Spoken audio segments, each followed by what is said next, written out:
Alright guys, week number 2, we had Darth Vader versus Team Final. Very tight game. Both teams, buttholes will probably pulsating the entire time. The only real problem here is he should have started Rashad Bateman instead of Darnell Mooney. Very good game though. Next up, we have the Jaguars versus Henderson Swamp Dogs, a highly contested matchup here. Two high-scoring teams, 175-165. The only play here really is he played A.J. Brown instead of playing Amari Cooper, but nobody was really expecting Amari Cooper to outscore A.J. Brown after week 1.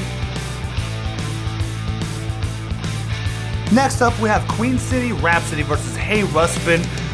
Both teams are pretty much carried by their quarterback play. Aaron Jones had a really good game. He got a good game from Mike Williams, but overall, the rest of the teams really didn't do much. The benches didn't really do much either. Not really much that Hey Ruspin could have done, logically. They pretty much played the correct people. Next up, we have Odinson versus Trash Can. Not really much we can say about this one. This was a fucking blowout. Trash Can is very fitting for this week for his team.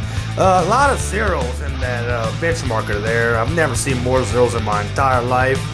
Yeah, get better, son. Ice up. Team Bathsheba taking on the longest fucking fantasy football team name I've ever seen. I can't even fit it on my screen. 175 to 110. If you would have got points from how many characters you use in your fucking name, you still would have lost.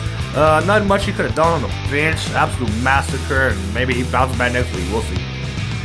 And lastly, we have teams if you're ever taking on Niner gang, whatever. 113 to 112. Very tight game. Came down to the last matchup Monday night. The only play he could have really done is put in Joko instead of Kyle Pitts, but that wouldn't be very logical. Nobody was expecting that. So that was it for this week. And these are the standings for week number 2.